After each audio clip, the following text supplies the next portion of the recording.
살리라. 오늘 말씀 요거 꼭 기억하셔야 됩니다. 어떻게 보면 핵심이에요. 핵심. 애굽 종되었던 땅에서 인도하신 하나님은 애굽의 풍속을 좇지 말라 그러셨고 가나안 땅의 풍속을 좇지 말라 그랬고 하나님의 법도를 따라서 살라고 말씀하셨습니다. 오늘날 많은 사람들은 십계명은 구약의 율법을 따라갈 때의 것이다, 필요가 없는 것처럼 생각을 하는데 이것은 매우 잘못된 생각이라는 것을 기억하셔야 됩니다. 하나님이 이스라엘 백성들에게 주신 법도는 세 가지가 있었죠. 하나는 의식법이고 또 하나는 시민법이고 또 하나는 십계명을 비롯한 도덕법입니다. 의식법은 예수님이 십자가에 달려 돌아가시면 의식법은 제사법이라고도 얘기를 하는데 우리는 그 의식법을 따라서 제사 안 드려도 됩니다. 이유가 무엇이겠어요? 예수 그리스도께서 제사장이 되시고 제물이 되셔서 단번에 십자가 위에서 영원한 제사를 드리셨기 때문입니다. 그래서 의식법은 완전히 완성이 되어졌어요. 그리고 또 하나 시민법인데 이 시민법이라는 것은 이스라엘 백성들이 가나안 땅에 들어간 다음에 하나님이 주신 법규, 거기에서 무엇을 지키면서 어떻게 살아갈 것인가, 형법은 어떻고 민법은 어떻고 상법은 어떻고 거래는 어떻게 해야 되고 이런 내용을 다루는 것이 시민법입니다. 이 시민법 역시 오늘날에는 완성이 되어지고 폐해졌어요. 왜 폐해졌느냐? 이제는 우리는 그 법도가 아니라 세상에서 하나님이 정해주신 국가라는 기관을 통해서 하나님이 우리에게 세워주신 법규가 있어요. 그것이 시민법이라는 것입니다. 그 시민법에 따라서 우리가 살아가셔야 돼요. 그런데 영원한 법이 딱 한 가지가 있어요. 오고 오는 세대 영원한 법. 이 3500년 전에 주신 말씀이잖아요. 그럼에도 불구하고 이스라엘 백성들에게 살아서 역사하는 법이었고 오늘날에도 살아서 역사하는 법이 있습니다. 그게 뭐예요? 십계명의 말씀인 것입니다. 십계명은 예수님이 다시 오실 때까지 성도들이 늘 묵상하고 지켜야 하는 생활 규범이며 생활 규칙이며 생활 기준인 것입니다. 그러니 좀 더 자세하게 십계명의 성격을 우리는 정리해보고 들어갈 필요성이 있어요.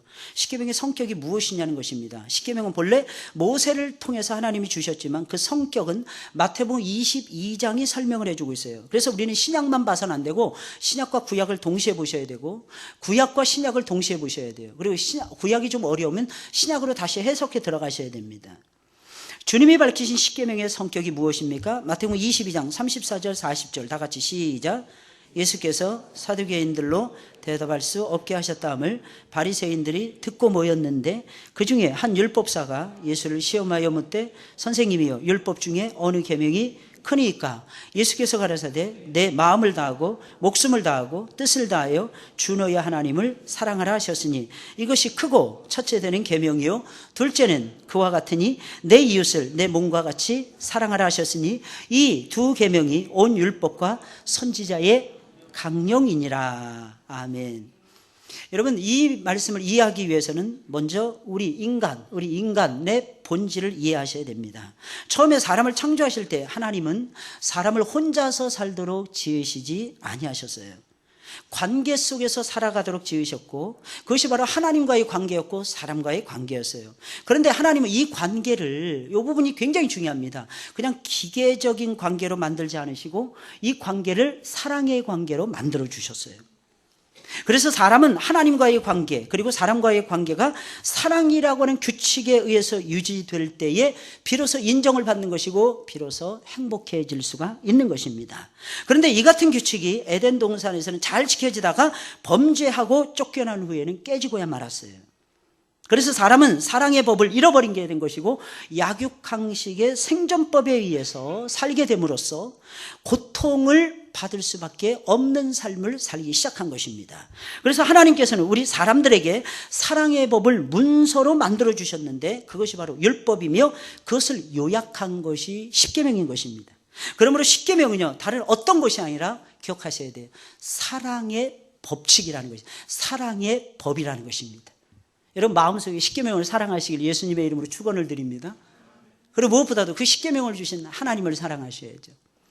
그리고 십계명의 내용 중에 사람을 사랑하라고 했으니까 사람을 열심히 사랑하시면서 저와 여러분들은 살아가셔야 되는 것입니다.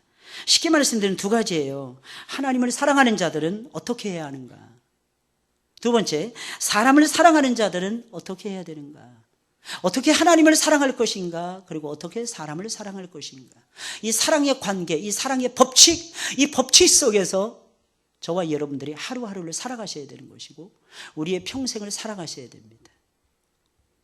그게 우리가 싸워야 되는 선한 싸움이에요. 이 싸움에서 승리하시길 주의 이름으로 축원을 드립니다. 어때요? 옆에 사람 얼굴 한번 보세요. 참 곱고 이쁘시죠? 그죠?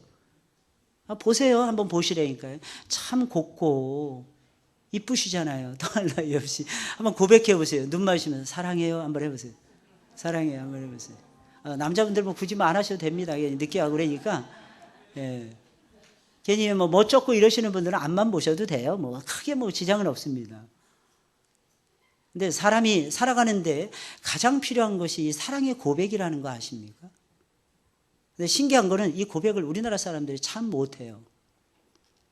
영어를 배우게 되면 제일 먼저 배우는 게 I love you. 제일 쉽게 배웁니다. I love you. Do you love me? 이럽니다. 근데 이 내용 속에 엄청난 인간의 모든 것들이 다 담겨져 있어요. 고백을 한번 해보시라니까요. 고백을. 오늘부터 한번 용기를 내서 한번 해보시라니까요. 사여전대 찬송하는 거 보세요. 얼마나 용기가 있습니까? 우리 용기 있게 하나님을 노래하고 용기 있게 사랑을 한번 고백해 보시자니까요. 한번 장로님들에게 가서 한번 고백해 보세요. 장로님 사랑해요. 한번 해보세요. 아니 진심으로 정말 그리스도 예수의 사랑으로 말해. 손잡고 이제 전기 통할 것 같은 분들은 하지 마시고 예수님의 사랑을 가지고 장로님 사랑해요.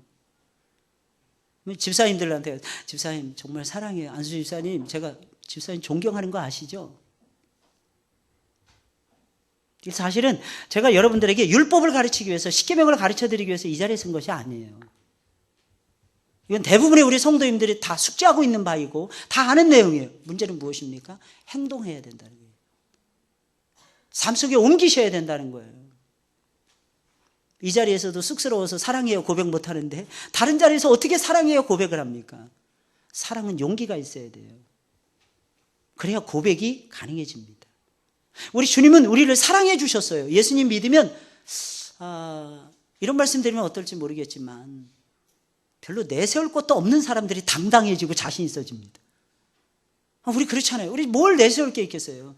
우리는 지나간 날의 허물, 지나간 날의 죄악 외에는 하나님 앞에 내세울 것이 없어요. 근데 이상한 것은 근거 없는 자신감이 어디서 그렇게 나오는지 자꾸 나와. 내가 잘 될 것 같아. 하나님이 나와 함께 하실 것 같아. 하나님이 나와 동행해 주실 것 같아. 하나님이 이 세상에서, 죄송하지만 이 세상에서 모든 사람은 다 미워해도 나는 사랑해 주실 것 같아. 그게 믿음의 세계예요. 할렐루야. 그렇지 않나요? 나를 하나님이 특별하게 대해주시는 것 같아. 할렐루야. 나를 졸졸졸 따라다니시는 것 같아. 나에게 복 주시는 것 같아. 이 믿음이 여러분들 안에 충만해지시길 예수님의 이름으로 축원을 드립니다. 이 세상에 제일 아름답고 멋있는 사람, 사랑 고백하는 사람이에요. 목사님 나는 사랑을 못 받아봐서 못해요. 예수님의 사랑이면 족하죠. 뭘 더 받으시려고 그러세요? 하나님의 사랑이면 족하죠. 뭘 더 원하시려고 하십니까? 그 사랑 받았잖아요. 그럼 그 사랑 전달해 주셔야죠. 어떤 사람이 전달할 수 있느냐? 그 사랑을 받은 사람이 전달할 수가 있게 되는 거예요. 나는 맨날 우리 남편이 내 사랑한다는 고백만 받아. 그래도 계속 주시는 거예요. 계속. 우리 남편은 맨날 나한테 사랑한다고만 고백을 해. 나는 안 해도 되는 것 같아. 그럴 수 없습니다. 사랑을 자꾸 표현하세요. 좀 답답하고 힘들고 어려울수록 더 사랑을 고백을 하세요. 괜히 짜증내지 마시고 죄송합니다. 괜히 집에 들어가서 성질 부리지 마시고 자꾸 죽이셔야 돼요. 오히려 내 안에 사랑을 자꾸 풍성하게 만들어야 돼요. 이게 십계명의 원칙이에요. 제일 큰 계명이 무엇입니까? 십계명이죠. 예수님이 말씀하시는 거예요. 큰 계명을 제일 대린 계명을 주셨다. 마음을 다하고 목숨을 다하고 뜻을 다하여 주 너의 하나님을 사랑하라. 하나님 사랑하고 계십니까?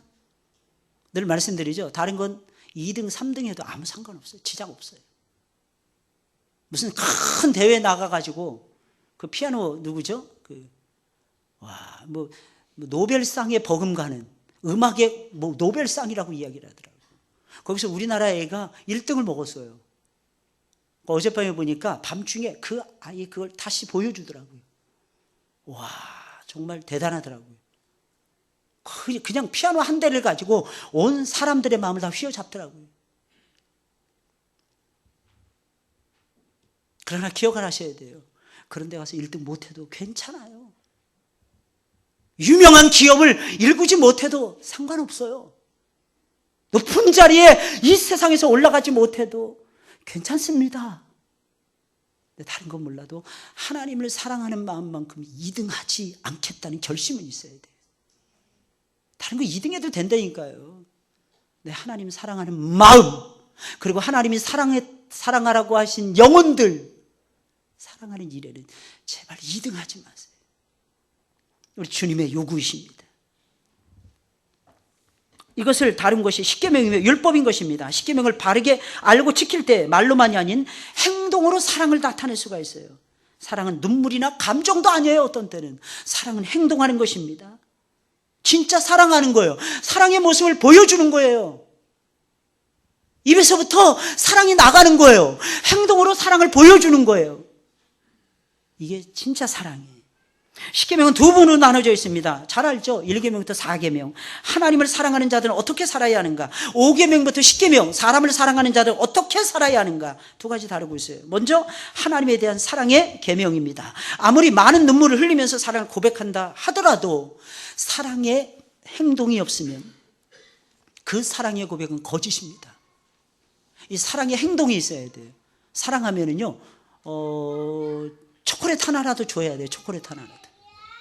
네? 저 영혼도 사랑해야 돼요. 저 영혼도. 정말 사랑하게 되면은 뭔가 하나라도 행동하게 돼요. 요즘에 고구마가 참 맛있는 것 같아요. 고구마. 사랑하게 되면 고구마 하나라도 구워서라도 줘야 돼요. 할렐루야? 굽기 싫은가 보네요. 고구마를. 큰 것도 아니잖아요. 큰 것도 아니잖아요. 근데 그 고구마, 요즘에는 그 무슨 고구마더라? 그 호박 고구마인가? 그 속이 노란 게, 이게 굽게 되면 진짜 맛있어지는 것 같아요. 그 하나라도 먹고 서로 사랑을 나누는. 요즘은 또 특히 커피 이런 거 굉장히 좋아하잖아요. 근데 저는 아무래도 그 믹스 커피가 좋긴 하더라고. 그 달짝지근한 게. 커피 나누시면서 사랑을 나누시고. 하나님은 우리에게 그걸 원하시고 계십니다. 당연히 하나님을 사랑하는 사람들은 다음의 계명을 지킬 수 있어야 됩니다. 제1계명 다 같이 시작. 너는 나 외에는 다른 신들을 내게 있게 말지니라. 하나님 외에는 다른 신이 있어요, 없어요? 확실히 믿으십니까? 진짜 믿으셔야 돼요. 어제도 제가 우리 정 권사님 신방을 가서 하나님 사랑하고 하나님의 사랑을 받으시라고 외쳤어요. 그 속에서 생명이 있습니다. 오늘 12시에 소천하셨다 그러더라고요. 12시에 소천하셨대요. 제가 올라오기 전에 전화를 걸어봤어요. 혹시 어떻게 됐나 궁금해서. 왜냐하면 어제 돌아오는데 마음이 무거워요. 마음이. 그래서 이따가 예배 끝나고 나서 우리가 가서 위로 예배를 드려야 됩니다. 아직 준비가 안 되고 경황이 없는 거예요. 정신이 하나도 없고. 어떠십니까? 언젠가는 우리에게 한번 정해진 길이잖아요. 그 길을 가는 거예요. 그 길을. 우리 김정순 집사님하고 통화하면서 제가 그랬어요. 집사님 감사하셔야 돼. 목사님 감사합니다. 막 우시는 거예요. 감사해요. 어머니에게 가장 좋은 것을 하나님이 주신 겁니다. 더 이상 힘들게 중환자실에 한 달을 누워 계셨어요. 그랬더니 김정순 집사님 이렇게 고백을 하시더라고. 우리 목사님과 우리 성도님들이 합심해서 기도해 주신 결과 한 달 이상을 어머니가 버텨내신 것 같습니다. 기억하셔야 돼요. 여러분들의 기도가 그렇게 세요. 무슨 일이 있으면 기도에 무릎부터 꿇으셔야 돼요. 그 이유가 거기에 있는 거예요. 우리의 예배의 대상, 우리의 신뢰의 대상, 이거 예배의 대상이라는 뜻이에요. 하나님 한 분뿐이십니다. 복음을 그대로 증거해 드렸어요. 예수님의 십자가만을 증거했어요. 부활이요 생명 대신 예수님만 나눴어요. 그랬더니 그렇게 얼굴이 평안해지시더라고요. 마지막 임종 직전에는요, 그래서 주의 종을 불러서 확신의 말씀을 들어야 돼요. 확신의 말씀.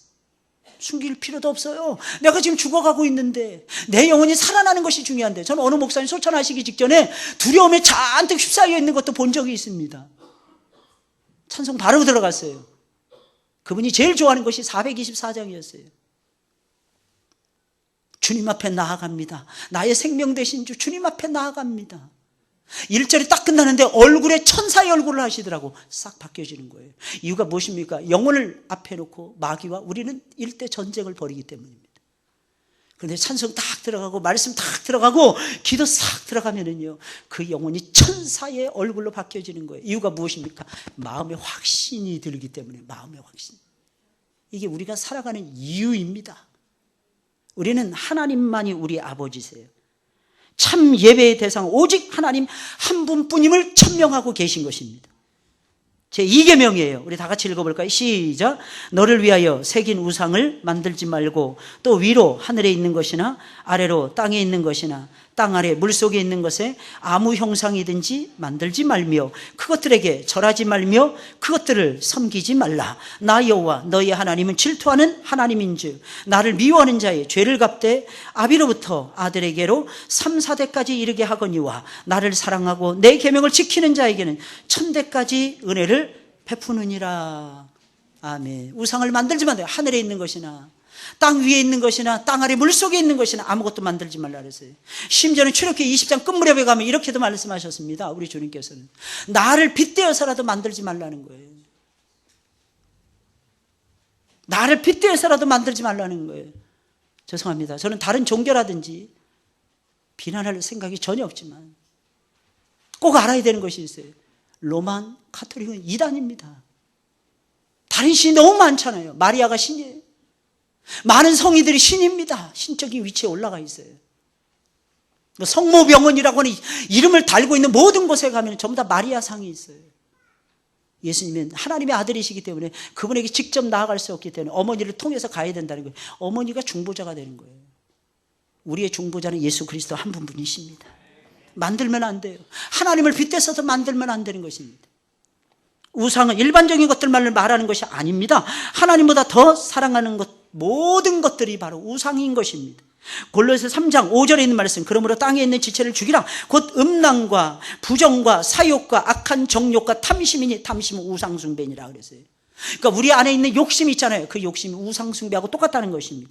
하나님을 사랑하는 자들이 가장 주의해야 될 것들이 바로 위에서 언급한 두 가지 내용인 것입니다. 특히 하나님은 질투하시는 하나님이시기에 하나님을 미워하고 우상을 가까이 하면 그 죄를 반드시 갚으시는데 아비로부터 손자에 이르기까지 3, 4대까지 갚으십니다. 그러나 반대가 있어요. 하나님을 사랑하고 그 계명을 즐거워하고 그 계명을 지키는 자에게는 하나님께서 1000대까지 은혜를 베풀어 주십니다. 할렐루야. 몇 대까지요? 1000대까지. 1000대라니 1000대. 이거 꼭 기억하세요. 출애굽기 20장 6절에 있는 이 말씀을 여러분들의 가슴속에 새기시고 믿으셔야 됩니다. 야고보서 4장 5절 다 같이 시작. 너희가 하나님이 우리 속에 거하게 하신 성령이 시기하기까지 사모한다 하신 말씀을 헛된 줄로 생각하느냐. 제 3계명입니다. 다 같이 시작. 너는 너희 하나님 여호와의 이름을 나의 이름을 망령되이 일컫는 자를 죄 없다 하지 아니하리라. 아멘. 하나님의 이름을 소중히 여기는 거죠. 사람도 자기의 이름을 소중히 여기잖아요. 자신의 명예가 실추가 되면 짓밟히는 것을 굉장히 싫어합니다. 자존감이 있잖아요. 하나님은 얼마나 자존감이 대단하실까요? 혹시 어쩌다가 다른 사람들이 내 명예를 짓밟기라도 하면 명예훼손죄로 고발하고 싶어지잖아요. 그냥 들잖아요. 그냥 들은 마음이 아니겠습니까? 성경은 하나님을 사랑하는 자들은 하나님의 이름이 짓밟히지 않도록 해야 할 것을 우리에게 요청하고 있어요. 하나님의 명예, 하나님의 이름을 높이시면서 살아가셔야 된다는 거예요. 그것을 짓밟는다면 어찌 하나님의 사람이라고 할 수 있겠습니까? 에스겔 36장이에요. 다 같이 시작. 열국 가운데서 더럽힘을 받은 이름 곧 너희가 그들 중에서 더럽힌 나의 큰 이름을 내가 거룩하게 할지라. 내가 그들의 목전에서 너희로 인하여 나의 거룩함을 나타내리니 열국 사람이 나를 여호와인 줄 알리라. 나 주 여호와의 말이니라. 하나님의 이름이 실추가 되었어요. 언제? 이스라엘 백성들이 예루살렘이 망해서 포로가 되어서 바벨론 땅으로 끌려갈 때 하나님의 이름이 망가진 거예요. 왜? 이스라엘 백성들은 하나님을 섬기는 백성들이었는데 그들이 망했다는 것은 여호와의 능력이 없어졌다는 뜻이에요. 이스라엘 땅 가운데서. 그래서 하나님은 그 실추된 당신의 명예와 당신의 이름이 실추되었다는 것입니다. 때로는 우리가 그렇게 하고 있지 않나요? 하나님의 영광과 이름을 드러내야 되는데 우리가 하나님의 이름과 영광을 오히려 실추시키는. 그래서 하나님 말씀하시는 거예요. 에스겔 36장은 비전을 주시는 거예요. 내가 이스라엘을 회복시켜 줄 것이니라. 그래서 나의 실추된 그 이름을 내가 다시 회복할 것이니라. 그리고 에스겔 37장에 마른 뼈의 환상을 보여줘요. 그것이 군대가 된다는 거예요. 그 군대는 어떤 군대입니까? 말라빠져 비틀어진 이스라엘, 포로된 이스라엘이 다시 완벽하게 회복이 되어서 하나님의 진영과 군대를 이룬다는 것입니다. 믿으시길 주의 이름으로 축원을 드립니다. 그 배경 속에서 에스겔서 36장에 이 말씀이 등장하고 있는 거예요. 빌립보서 1장 20절 다 같이 시작. 나의 간절한 기대와 소망을 따라 아무 일에든지 부끄럽지 아니하고 오직 전과 같이 이제도 온전히 담대하여 살든지 죽든지 내 몸에서 그리스도가 존귀 되게 하려 하나니. 이것이 바울의 목적이었어요. 바울은 살든지 죽든지 조만간 죽을 운명이었어요. 바울은 자신 있게 얘기하는 거예요. 내가 살든지 죽든지 내 몸에서 그리스도만 존귀 된다면 나는 그것으로 만족한다는 거예요. 이 빌립보서 전체의 말씀을 보세요. 얼마나 기쁨이 충만합니까? 바울은 그때 감옥에 들어가 있었어요. 로마의 깊은 감옥 속에 갇혀 있었어요. 햇볕 하나 들어오지 않는 감옥 속에서 처절하게 시간을 보내고 있었어요. 그러면서도 바울의 마음속에 기쁨이 계속돼요. 그 기쁨은 하늘의 기쁨이었어요. 그 기쁨은 성령께서 주시는 기쁨이었어요. 우리는 이 땅의 것 때문에 기뻐하는 사람들이 아닙니다. 우리는 하늘의 영광을 바라보면서 기뻐하는 하나님의 백성들이에요. 기뻐하시는 여러분들이 되시길 주의 이름으로 축원을 드립니다. 로마서 2장 24절 기록된 바와 같이 하나님의 이름이 너희로 인하여 이방 중에서 모독을 받는도다 그랬어요. 이것을 바울은 제일 싫어했어요. 제일 신경을 많이 쓰고 있었더라는 거예요. 제 4계명입니다. 다 같이 시작. 안식일을 기억하여 거룩히 지키라. 엿새 동안은 힘써 내 모든 일을 행할 것이나 제 7일은 너희 하나님 여호와의 안식일인지 너나 내 아들이나 내 딸이나 내 남종이나 내 여종이나 내 육축이나 내 문 안에 유하는 객이라도 아무 일도 하지 말라. 이는 엿새 동안에 나 여호와가 하늘과 땅과 바다와 그 가운데 모든 것을 만들고 제 7일에 쉬었습니다. 그러므로 나 여호와가 안식일을 복되게 하여 그날을 거룩하게 하였느니라. 하나님은 무엇을 거룩하게 지키라고 말씀하셨어요? 안식일. 제 7일은 너희 하나님 여호와의 안식일이라는 거예요. 엿새 동안 하나님께서 모든 것을 만드셨어요. 그리고 일에 되는 날 쉬셨다라는 것입니다. 이 말씀은 단순한 안식일만의 문제가 아니라 하나님의 것과 사람의 것을 분별하는 것에 대한 명령이기도 합니다. 우리가 존경하고 사랑하는 분이 있다면 당연히 그분의 것을 구별해서 조심스럽게 다루게 될 것입니다. 그러니까 하나님의 것이라는 거예요. 하나님이 거룩하게 하셨다는 거예요. 그럼 우리 분별해서 하나님의 것은 하나님께 드리셔야 돼요. 내가 취해서는 안 된다는 겁니다. 우리가 구분해서 지켜야 될 것들이 무엇입니까? 오늘 본문에 날이에요. 날도 들어가는 거예요. 날은 시간을 얘기하는 거예요. 하나님 공간을 만드셨어요. 그리고 시간을 만드셨어요. 공간도 하나님의 공간이 있잖아요. 할렐루야. 그것이 무엇입니까? 하나님의 공간이 있잖아요. 그것이 무엇입니까? 우리의 몸과 우리의 마음이잖아요. 하나님의 공간이에요. 이 공간은. 그래서 내 마음을 내 마음대로 해서는 안 돼요. 왜? 내 마음에 하나님이 계시기 때문에 그래요. 이 마음이 하나님의 것이기 때문에 그렇습니다. 내 몸도 내가 원하는 대로 자행자재하면서 살아가서는 안 되는 몸입니다. 이유가 무엇입니까? 내 몸 안에 하나님이 계시잖아요. 내 몸이 하나님의 것이잖아요. 하나님의 성전된 것을 너희가 알지 못하느냐 그랬잖아요. 그리고 우리는 왕같은 제사장이잖아요. 할렐루야. 거룩한 나라잖아요.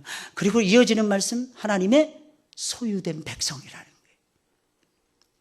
하나님은 우리를 당신의 기업으로 삼았어요. 이 기업이라고 하는 단어를 살펴보니까 보물이라고 하는 뜻이에요.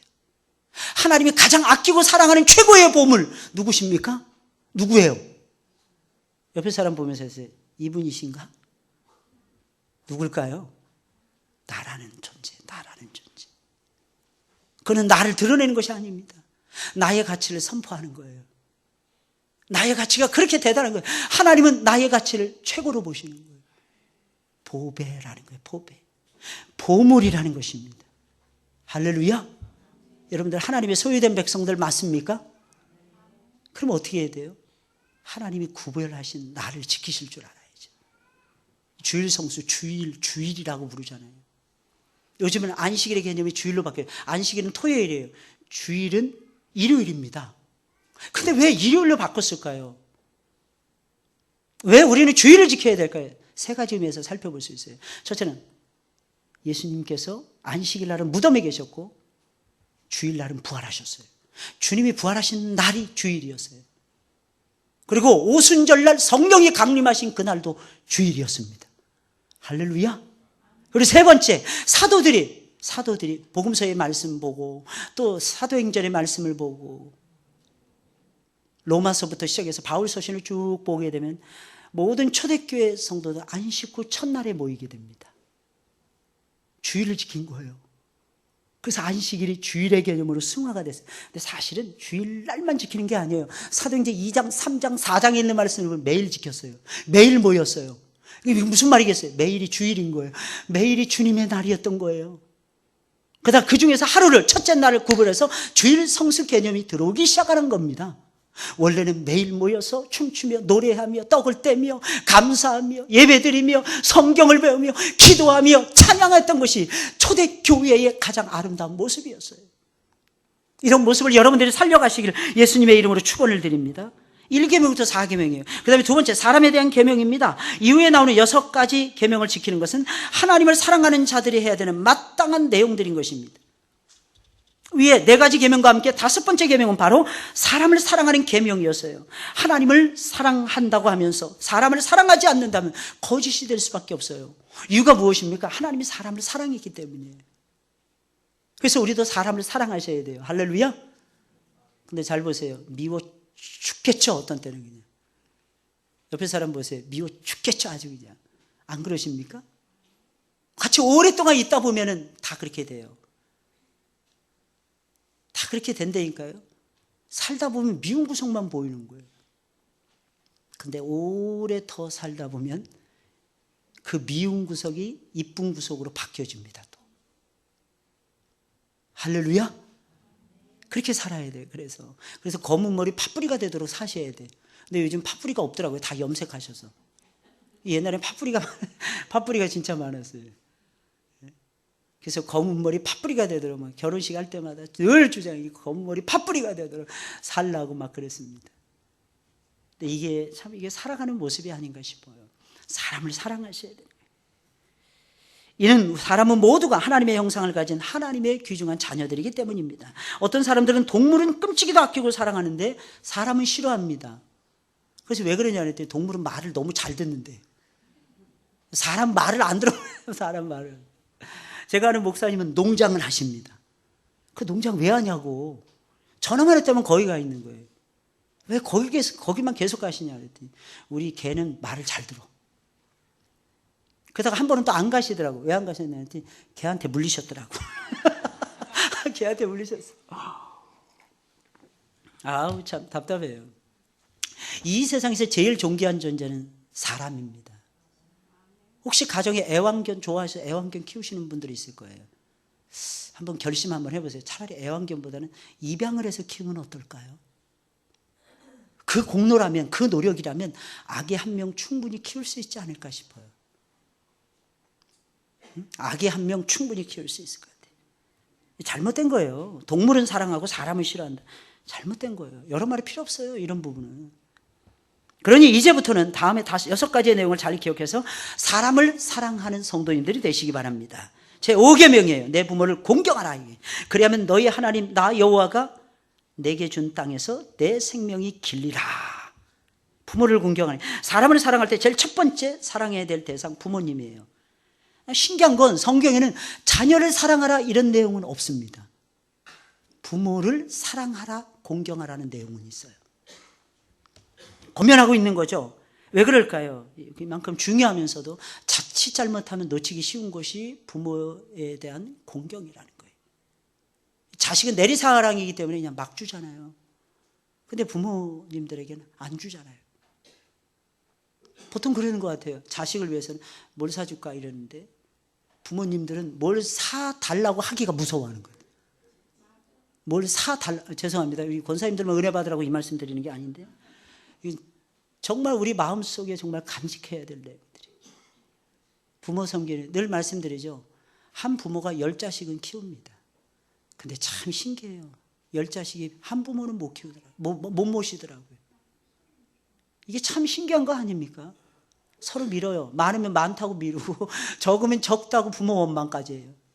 왜 우리를 둘만 낳았지? 이러면서. 한 대여섯 명 낳으면 10만 원씩만 걷어도 50만 원 이상인데 이게 숫자가 많아. 이 숫자가 적으니까 모시기가 힘들고 피곤하더라는 거예요. 생각해 보셔야 돼요. 우리도 늙습니다. 우리도 금방이에요. 금방.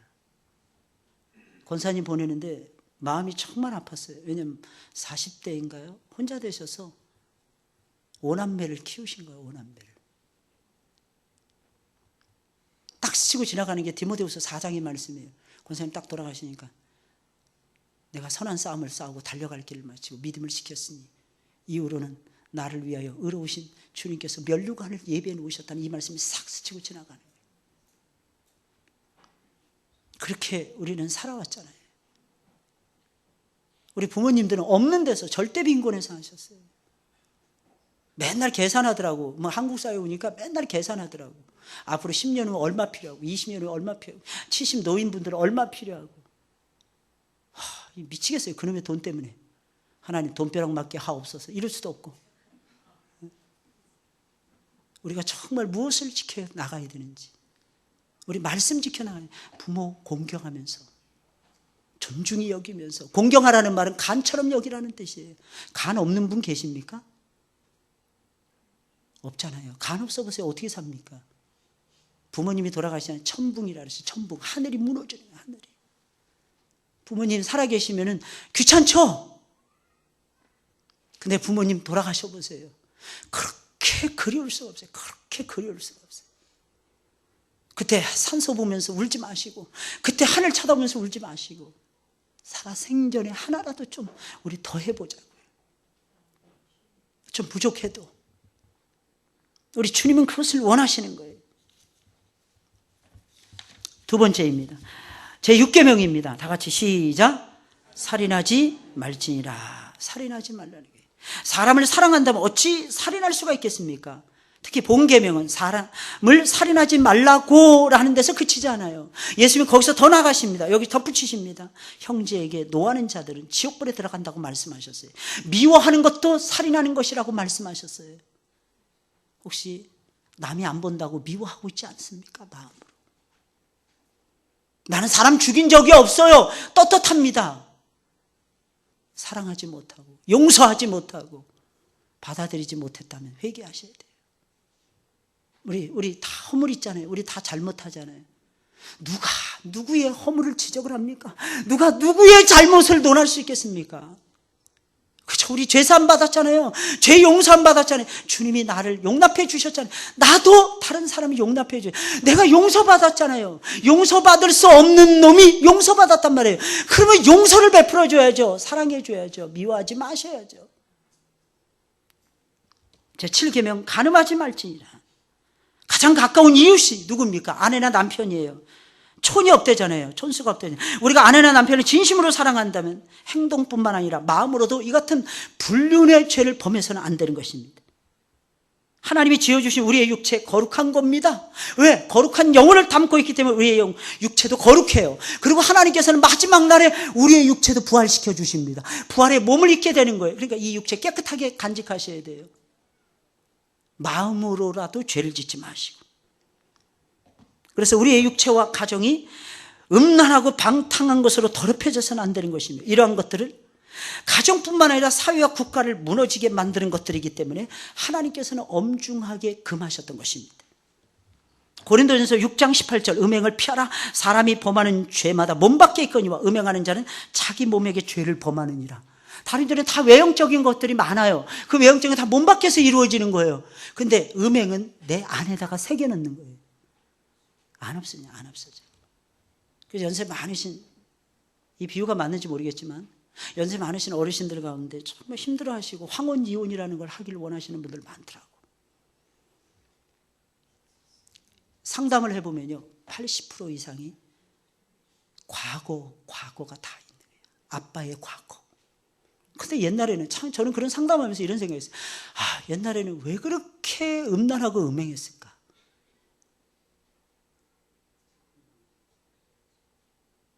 정말 이상하지 않습니까? 심지어는 교회 직분자들까지도. 마음이 아파요. 진짜 마음이 아파요. 내 한 사람 무너지는 게 아무것도 아니라고 생각하십니까? 나로 인해서 가정이 깨져요. 내가 속해 있는 교회와 공동체가 엄청나게 상처를 입습니다. 요셉이 말한 것처럼 살아가셔야 돼요. 내가 어찌 하나님과 사람 앞에서 득죄하리까?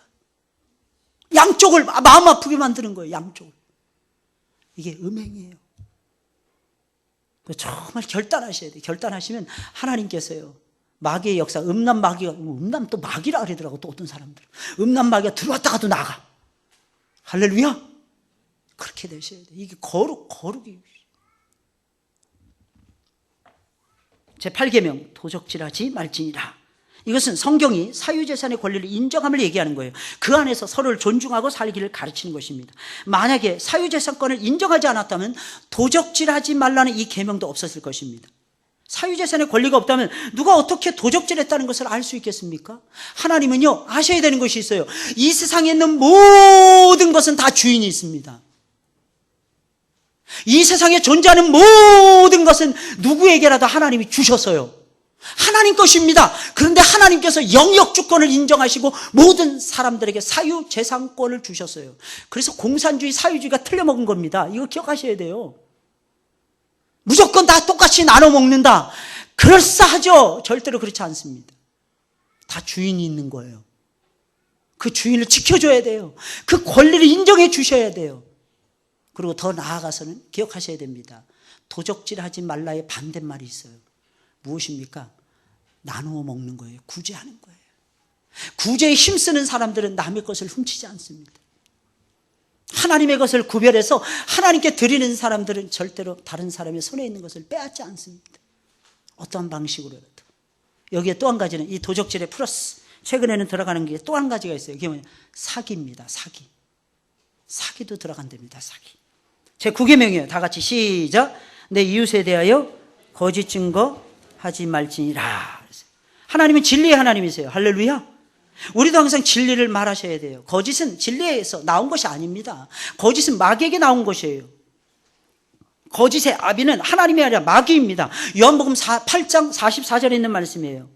진리를 말하기 위해서는 두 가지가 필수적인 것이 있어요. 첫째는 무엇입니까? 내가 정직하게, 내가 진실하게 믿는 것만 말하는 거예요. 나도 믿지 못하는데 말해서는 안 돼요. 그러다 보면 나도 모르는 사이에 거짓말하게 되어 있어요.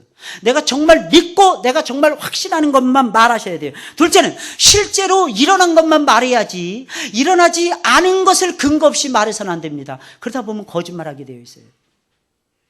내 마음에 믿는 진실한 것 말씀하시고 거짓 증거를 입으로 하는 거잖아요. 그리고 또 한 가지 제일 중요한 거예요.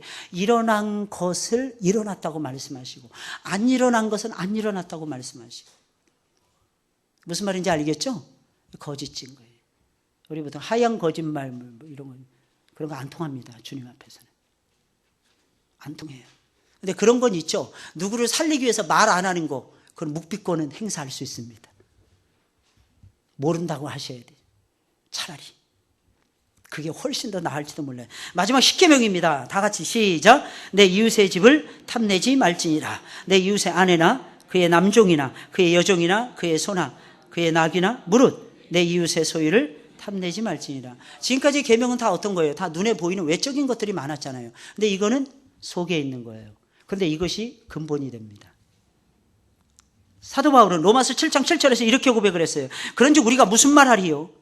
율법이 죄냐? 그럴 수 없느니라. 율법으로 말미암지 않고는 내가 죄를 알지 못하니. 율법이 곧 죄에 대해서 가르쳐줬다는 거예요. 곧 율법이 탐내지 말라 하지 아니하였다면 내가 탐심을 알지 못하였으리라. 바울은, 우리 잘 알죠? 바울은 모든 계명을 다 지키는 가말리엘 문화의 우수한 학생이었어요. 외적으로는 흠이 하나도 없었어요. 누가 봐도 완벽한 퍼펙트한 하나님의 사람이었어요. 그런데 바울은 괴로움에 빠졌어요. 무슨 괴로움이었을까요? 남이 모르는 괴로움이 있었어요. 그것은 탐욕이었습니다. 그것을 누가 가르쳤냐? 율법이, 십계명이 가르쳐주고 있었어요. 아주 은밀한 곳. 이 계명은 우리 안에 있는 소욕의 근원까지, 거룩하지 않은 행동과 말과 생각의 가장 은밀한 곳까지 관계하는 것입니다. 그래서 탐욕은 모든 죄의 근원이라고 해도 틀린 말이 아닙니다. 그래서 야고보서 1장 14절 15절에 있는 말씀, 욕심이 잉태한 즉, 유명한 말씀이죠. 욕심이 잉태한 즉 죄를 낳고 죄가 장성한 즉 사망을 낳느니라. 이게 가장 무서운 죄예요. 그리고 이 계명 속에 들어있는 또 한 가지 중요한 의미가 있습니다. 그게 뭘까요? 이 계명에 안 빠지기 위해서, 이 계명을 범하지 않기 위해서 아주 중요한 원리가 하나가 있어요. 그게 뭐냐면 비교하지 않는 것입니다.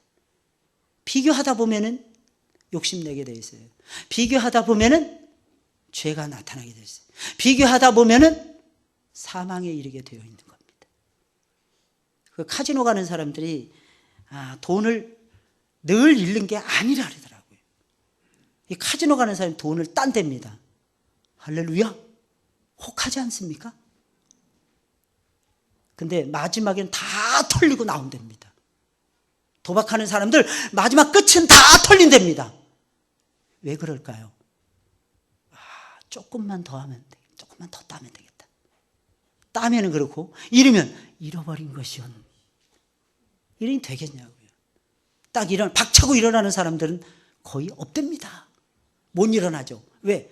마음속에, 내 마음속에 누가 잡는 게 아니에요. 내 마음이 잡는 거예요. 내 마음의 탐욕이 나를 잡는 거예요. 잡아채는 거예요. 이제 십계명의 내용입니다. 십계명은요, 우리를 무겁게 하거나 우리를 짐지게 하는 계명이 아닙니다. 어떻게 하면 하나님을 사랑할 것인가, 이웃을 사랑할 것인가, 이 법을 가르쳐 줌으로써 하나님이 부어주시는 사랑과 은총과 축복을 누리게 하기 위한 축복의 법칙이에요. 할렐루야. 그러니까 이 법칙을 따라서 여러분들 승리하시길 주의 이름으로 축원을 드립니다. 예, 우리 찬송 부르겠습니다.